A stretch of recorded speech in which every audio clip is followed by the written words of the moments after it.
पुराने समय की बात है। किसी गांव में दो किसान रहा करते थे। वह दोनों बहुत ही गरीब थे। उन दोनों के पास बहुत ही थोड़ी थोड़ी जमीन थी, जिस पर खेती करके वो दोनों अपना व अपने परिवार का गुजारा किया करते थे। फिर समय गुजरा और उन दोनों की एक साथ ही मृत्यु हो गई। दोनों को यमराज के पास ले जाया गया। यमराज ने पूछा, बताओ कि तुम्हारे इस जीवन में क्या कमी थी और तुम्हें क्या बनाकर दोबारा इस संसार में भेजा जाए। तो पहला किसान क्रोध से बोला, प्रभु, आपने इस जन्म में मुझे बहुत ही घटिया जिंदगी दी, कुछ भी नहीं दिया। पूरा जीवन मैंने खेतों में बैल की भांति काम किया, जो थोड़ा बहुत कमाया भी वह पेट भरने में ही खर्च हो गया।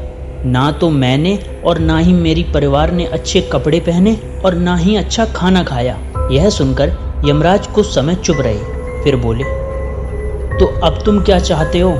इस पर किसान बोला, कुछ ऐसा कीजिए कि मेरे चारों ओर से पैसा ही पैसे बरसे, परंतु मुझे किसी को कुछ ना देना पड़े। यमराज बोले, तथास्तु।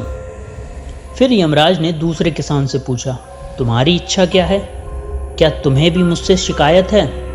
तो दूसरा किसान बोला, नहीं प्रभु, मुझे आपसे कोई शिकायत नहीं है। आपसे मैं क्या मांगू?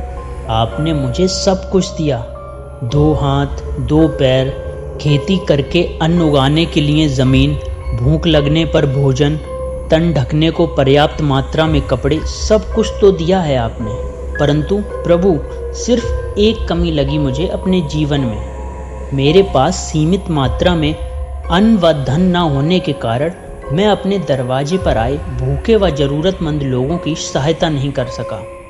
आप कुछ ऐसा कीजिए कि मुझे अब जो जन्म मिले, तो यदि कोई भूखा व्यक्ति मेरे घर आए, मैं उसकी खूब मन से सेवा कर सकूं। यमराज उसकी बात सुनकर प्रसन्न हुए और बोले, तथास्तु। दोनों किसानों को दोबारा उसी गांव में जन्म मिला। समय बीता, दोनों बड़े हुए। पहला किसान, जिसने अपने चारों ओर धन की और किसी को कुछ न देने की कामना की थी, वह उस गांव का सबसे बड़ा भिखारी बना। हर कोई उसकी झोली में धन डालता, लेकिन उसे किसी को कुछ भी नहीं देना पड़ता।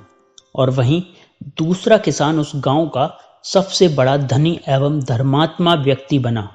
कोई भी उसके द्वार से खाली न जाता, वह सबकी तन मन धन से सहायता किया करता। तो दोस्तों, इस कहानी से हमें यह सीख मिलती है, ईश्वर ने हमें जो भी दिया है, हमें उसी से संतुष्ट रहना चाहिए। अक्सर हमें हमेशा भगवान से शिकायत रहती है कि हमें यह नहीं दिया, वह नहीं दिया। अगर हम थोड़ा रुककर सोचें कि उस दयालु परमात्मा ने हमें कितना कुछ दिया है, तो हम सिर्फ उसका धन्यवाद ही करेंगे।